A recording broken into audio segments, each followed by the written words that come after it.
Dieu justifia leur espérance et bientôt leurs fruits mûrirent et leur pays devint en quelque sorte le Edgé du Maghreb. J'ai encore vu écrit de la main d'un de mes amis, le récit suivant sur la cause de la venue des shérifs dans le Maghreb. Les shérifs édricites s'étaient dispersés dans tout le Maghreb et comme ils avaient perdu toute cohésion, ils avaient été persécutés par les émirs zénètes qui en avaient fait périr un certain nombre, les shérifs avaient donc diminué de nombre et beaucoup d'entre eux renièrent leur origine pour échapper à la mort.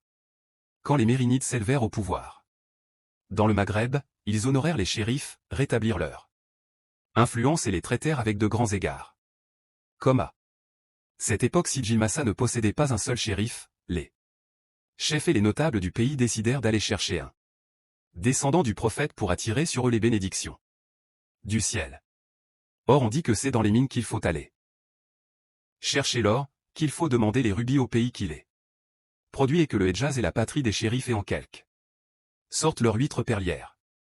En conséquence, les gens de Sijil Massa se rendirent au Hedjaz et en ramenèrent Mollet et la Seine, ainsi que nous l'avons déjà dit.